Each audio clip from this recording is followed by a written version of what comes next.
Nous voici au 1er janvier, fête de la circoncision du Christ. Alors je sais que je vous ai dit certaines choses l'année passée, je risque de me répéter avec quelques trucs, mais je dirai aussi d'autres choses que je n'ai pas dites l'année passée. Alors, je vais commencer par autre chose. Pour le commun des mortels, le 1er janvier, c'est quoi? Qu'est-ce qu'on dit que c'est le 1er janvier? Le nouvel an. Hein? Peut-être que certains d'entre nous sommes restés jusqu'à minuit pour entendre les feux d'artifice.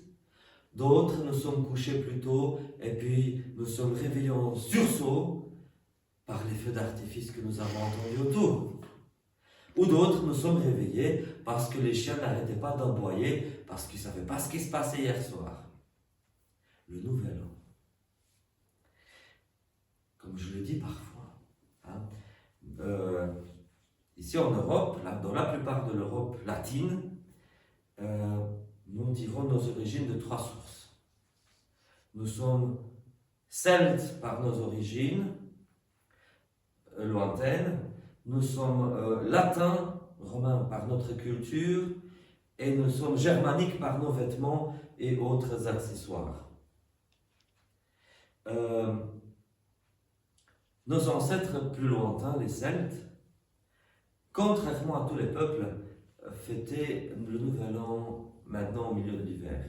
La plupart des peuples, comme les Romains, nos autres ancêtres, nos ancêtres culturels et linguistiques, les Romains, comme d'autres peuples de l'Antiquité méditerranéenne, comme les Hébreux par exemple, et autres, quasi tous les peuples de l'Europe fêtaient le Nouvel An à l'arrivée du printemps, c'est-à-dire à ce qui correspond pour nous au mois de mars. C'est pour ça que février est le mois le plus petit, le plus court de l'année. Vous savez que février ne compte que 28-29 jours, contrairement aux autres mois qui comptent 31 ou 30, et février est le plus petit. Et les noms de certains mois, moi je suis toujours dérouté quand je dois écrire les mois en chiffres, parce que mars, avril, mai, juin, juillet, août, septembre, 7 comme 7 septembre, octobre, comme 8, octobre, novembre, 9, novembre, et décembre comme 10. Donc même les noms, nous avons les noms romains des mois, ils portent les chiffres romains, les chiffres d'une année qui commence par mars. Donc voilà. Et c'est tout à fait logique. Et je trouve que c'est une bonne idée, une bonne façon de commencer l'année par le réveil de la nature. On a l'impression qu'en hiver, la nature est morte. Les arbres, à part les conifères et le lierre, les arbres perdent leurs feuilles. Il n'y a plus de fruits sur les arbres, à part les agrumes en Méditerranée. Et il n'y a plus rien. Et puis tout d'un coup, au printemps, voilà que les arbres sont en fleurs, tout se réveille, il fait plus chaud, etc. Donc c'est une bonne idée de commencer le Nouvel An par le mois de mars. N'empêche que, par des concours de l'histoire que je ne vais pas raconter maintenant, il se fait que nous fêtons le Nouvel An celtique. Donc pour nos ancêtres plus lointains, les Celtes, pour eux, il n'y avait pas 4 saisons, il n'y avait que 2. L'hiver et l'été. Et pour eux, l'hiver commençait, leur hiver, donc l'hiver celtique, commençait au milieu de notre automne. Et plus ou moins ce qui correspond à notre Toussaint. Et leur hiver, l'hiver celtique, se terminait à peu près au mois de mai. Et donc au mois de mai commençait l'été celtique. Mais eux, ils commençaient l'année au solstice. Donc il y avait le solstice de l'hiver, le solstice hivernal. Puis ils comptaient les 12 jours, c'est de là qu'ils viennent nos 12 jours de Noël. Les 12 âgés viennent de ça. Les 12 jours entre l'Ancien et le Nouvel An.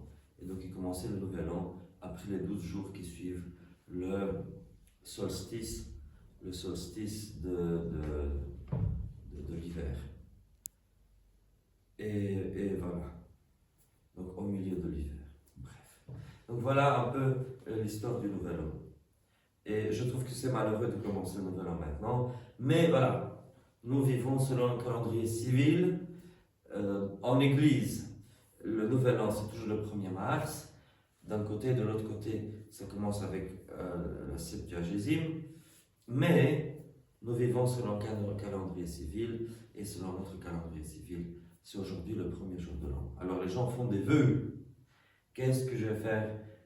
Des gens qui disent, la façon dont je vis le Nouvel An, c'est comme ça que je vivrai tout le reste de l'année, disent certains. D'autres disent, cette année-ci, je me mets comme objectif de maigrir, de perdre du poids, de me laver les dents, plus souvent, de cirer mes chaussures, de ne pas acheter toutes les conneries qu'on trouve dans les magasins, mais seulement le nécessaire. Et puis nous voilà que vers le 15 janvier, toutes ces résolutions sont oubliées en général. Parce qu'on n'arrive pas à tenir plus de 2 semaines, on revient à notre ego d'avant. Et je reviendrai à cela dans un instant.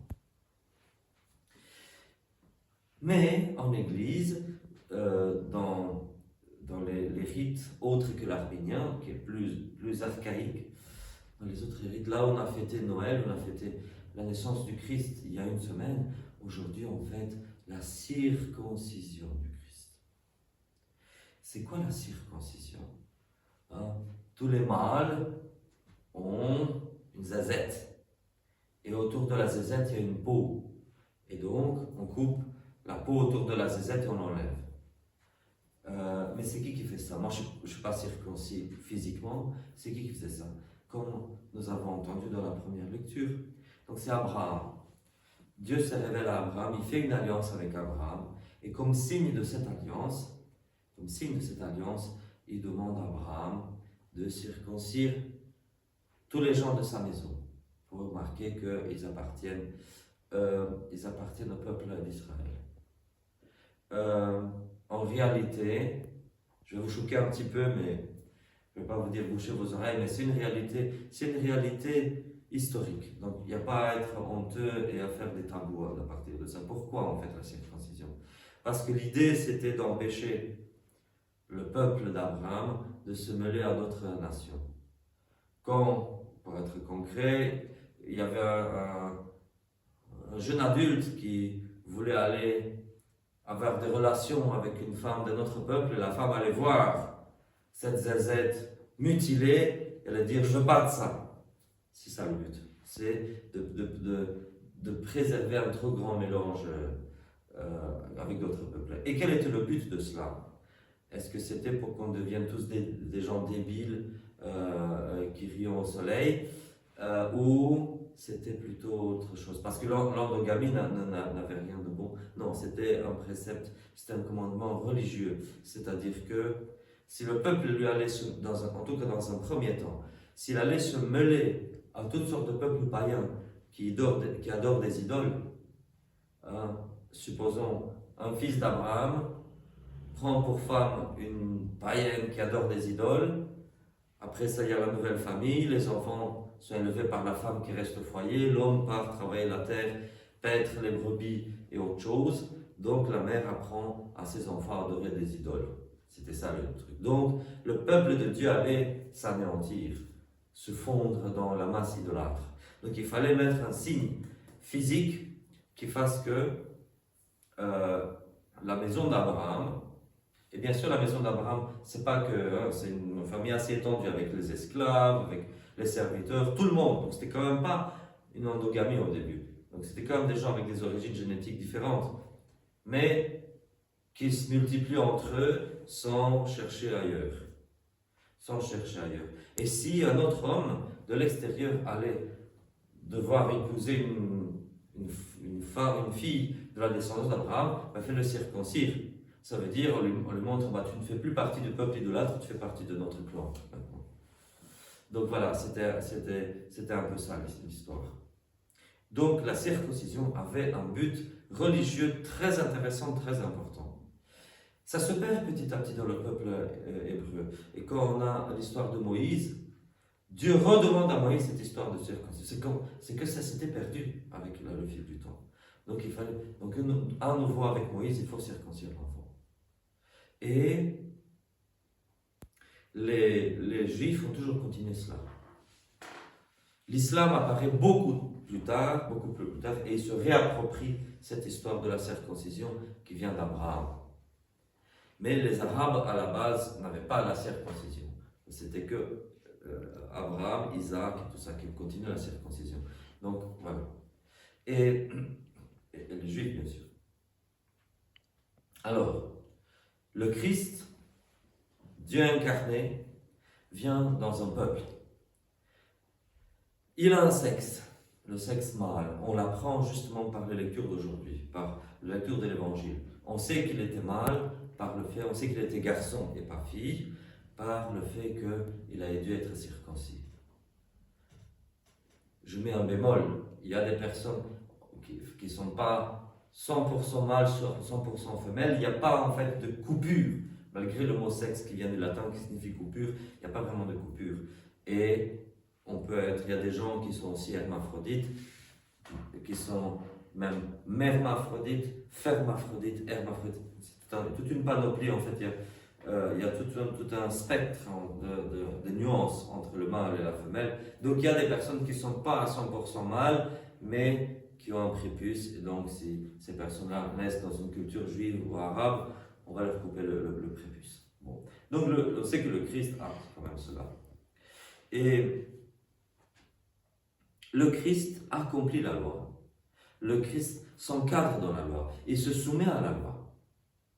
Alors je suis fâché sur deux cultures contemporaines. Je suis très fâché sur elles. Je vous les raconter. La première, une culture byzantine qui dit, oui, le 1er janvier, c'est aussi le jour du trépas de Saint Basile le Grand. Et c'est vrai, Saint Basile le Grand est décédé le 1er janvier. Du coup, dans le calendrier byzantin, on met la circoncision du Seigneur et Saint Basile le Grand. Et qu'est-ce qui se passe du coup? Les gens vont à l'église au Nouvel An, ils oublient que c'est pour la circoncision du Seigneur, ils ne pensent plus qu'à Saint Basile. Ça devient une grande fête de Saint Basile. Et ce n'est pas le but. Je pense qu'ici en Occident, on a fait plus sagement les choses, parce qu'on a dit, d'accord, on est d'accord que Saint Basile est décédé aujourd'hui, mais on va le fêter au mois de juin, le jour de son sacre épiscopal. Comme ça, on ne mélange pas Saint Basile et la circoncision du Seigneur, et pour pas que la circoncision du Seigneur passe dans l'ombre de Saint Basile. Et c'est une très bonne chose. Donc Saint Basile, on le fêtera au mois de juin. Même si ça tombe un dimanche, c'est pas grave, on peut le fêter au mois de juin. C'est moins important. Mais aujourd'hui, il faut que le jour reste dédié à la circoncision du Seigneur. Alors, après ça, en Occident, il y a une autre chose que je vais critiquer. Les gens qui vont dire oh, la circulation, c'est une mutilation. On ne peut pas parler de ça dans l'église. Alors, ils vont appeler le 1er janvier soit le jour de Sainte Marie, 1er janvier, Sainte Marie, Mère de Dieu, comme si elle n'avait pas, je ne sais pas combien, presque 30 fêtes sur l'année, j'exagère un peu. Ah, on va couper les pieds au Christ pour mettre la déesse royale sur son trône. Excusez-moi de dire ça, mais c'est de la mariolatrie. Le 1er janvier, je suis désolé, ce n'est pas le jour de la Vierge Marie, c'est le jour du Christ, et que du Christ. Parce que quand l'enfant était circoncis, la Vierge Marie n'était même pas présente, parce qu'elle devait avoir ses 40 jours d'impureté, qu'on considérait comme une impureté rituelle. Donc la femme restait à la maison, et c'est que Saint Joseph qui a pris l'enfant Jésus qui sont allés à la synagogue pour le circoncire. Donc la Vierge Marie n'a strictement rien à voir avec la fête de jour, mais strictement rien. Bien sûr, une chose qu'on fait souvent dans le calendrier, il y a une grande fête de telle chose, et le lendemain, on fête des personnages secondaires de cette même fête. À ce titre-là, on peut dire que pendant les jours de Noël, on fait aussi mémoire de Sainte Marie. Mais pas spécialement aujourd'hui. C'est tout le temps de Noël, Marie elle est un personnage secondaire de la Nativité. Et en tant que telle, oui, on parle d'elle pendant tous ces jours, mais pas spécialement le 1er janvier. Il y a d'autres personnes, ici en Occident, qui disent la même chose, que c'est horrible de parler de la circoncision, parce que c'est une mutilation des styles. Et du coup, qu'est-ce qu'ils vont dire? 1er janvier, fête du nom de Jésus, ou fête de la nomination de Jésus. C'est le jour où Jésus a reçu son nom. C'est vrai, l'enfant juif reçoit son prénom le jour de sa circoncision, c'est vrai. Mais on met dans l'ombre la circoncision comme fait historique, comme si on était venu, je ne sais pas moi, avec l'enfant Jésus au temple juste pour lui donner un nom. Non, il est venu pour un truc trash. Mais c'est pas grave, c'est un truc trash, mais c'est un fait historique. Et donc je condamne fermement autant l'histoire de la nomination de Jésus aujourd'hui, qui n'est qu'un fait secondaire, que le fait de Sainte Marie, Mère de Dieu aujourd'hui. Non, ni l'un ni l'autre. C'est des choses qui détrônent le Christ. Ce sont des idolâtries d'une façon ou d'une autre. Et non seulement ce sont des idolâtries, mais il ne faut pas déjudaïser Jésus. Je vais dire encore une fois. Il ne faut pas déjudaïser Jésus. Je vais le dire une troisième fois. Nous ne devons pas, ou plutôt il est interdit d'enlever à Jésus son caractère juif. Jésus est juif. Jésus est, selon la chair, c'est un juif. C'est un hébreu, c'est un descendant d'Abraham, selon la chair. Et en tant que tel, on ne peut pas lui enlever ça. Donc, c'est une relique de l'époque d'Hitler, je suis désolé de le dire. Le fait d'enlever à Jésus son caractère juif, c'est un truc des églises hitlériennes, des églises qui se sont soumises pendant la Seconde Guerre mondiale au régime d'Hitler et qui se sont laissées dicter par Hitler. Je suis désolé, je ne vais pas faire une réduction ad Hitlerum, mais le fait de déjudaïser Jésus, ça date de la Seconde Guerre mondiale et pas du bon côté de la Seconde mondiale. Du côté des méchants, pas du côté des gentils. Donc arrêtons de déjudaïser Jésus. Jésus est juif, point. Et il sait comme ça. Donc, la circoncision. Donc je vous ai expliqué que c'était un truc physique, corporel, qui avait un but religieux très précis. Mais de nos jours, nous chrétiens, est-ce que nous devons nous circoncire physiquement? Je pense que ce but a été largement dépassé, le but recherché dans l'Ancien Testament. Je vais quand même vous lire cette collecte d'aujourd'hui qui se trouve dans le collège anglais, mais contrairement à ce que beaucoup ont prétendu, ce n'est pas une création de l'archevêque Thomas Cranmer. Il ne l'a pas composé lui-même. Cette collecte vient du missel mozarabe, le missel de Tolède. Donc nous l'avons hérité du missel de Tolède. Et qu'est-ce qui nous dit cette collecte d'aujourd'hui? Dieu, qui a voulu que ton Fils l'engendré, subit pour nous, la circoncision corporelle dans sa chair. Oui, tout ce que le Christ vit en lui, il le vit pour nous, pour notre salut. C'est-à-dire qu'en lui, Jésus récapitule toute l'histoire du peuple d'Israël. Jésus a été baptisé pour nous, il a été circoncis pour nous. Toutes les choses qu'il a vécues, il les a vécues pour nous et pour notre salut. C'est-à-dire qu'il récapitule, c'est lui-même parfait et c'est en lui qui récapitule toute l'histoire de l'humanité, en fait, pas que d'Israël. Donc c'est pour nous qu'il a subi sa circoncision corporelle dans sa chair. Ça paraît un pléonasme, corporelle dans sa chair. C'est pour souligner que c'était pas la circoncision spirituelle, mais la circoncision la plus physique possible. En obéissant à la lettre de la loi. Jésus n'est pas venu détruire la loi, mais l'accomplir. Donc, il a dû se soumettre à la loi. Qu'est-ce que dit là cette prière? Accorde à nos cœurs et à nos oreilles la vraie circoncision spirituelle. Donc le Christ a une circoncision corporelle, nous, on demande une circoncision spirituelle. Une circoncision de nos cœurs et de nos oreilles. Qu'est-ce que cela signifie? On l'apprend un peu plus loin. Et purifie nos membres de tout culte des plaisirs, afin que, préservés de tout péché, nous t'obéissions d'une prompte volonté, par notre même Seigneur Jésus-Christ, etc. Donc nous demandons une circoncision spirituelle. Il faut circoncire nos cœurs, il faut circoncire nos oreilles.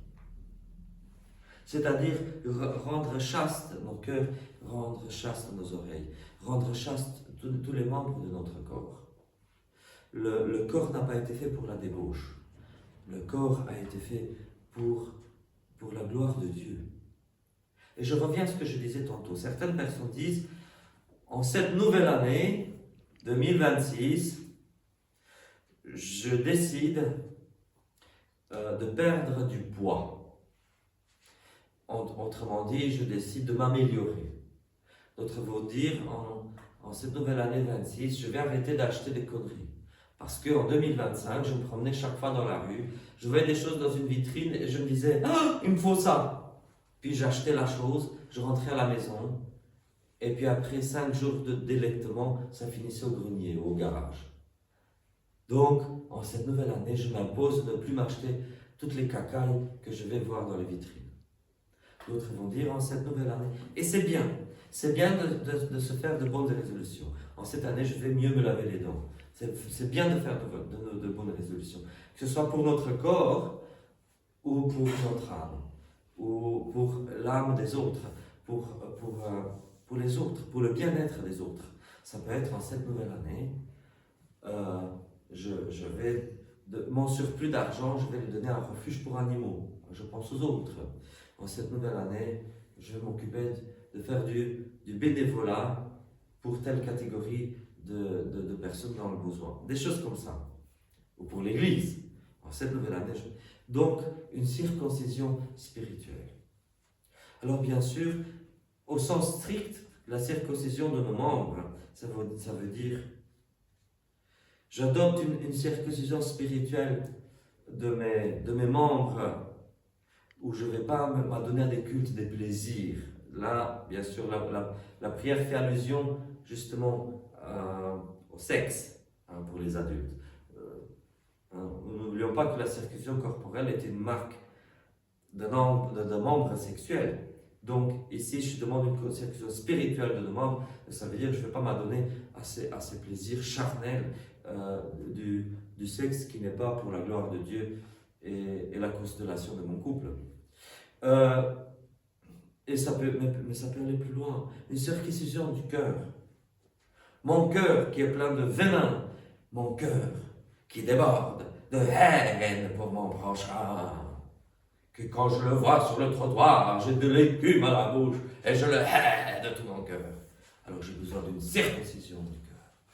Pour aimer mon prochain, même s'il m'a fait du tort, j'ai besoin de circoncision du cœur. C'est circoncision des oreilles.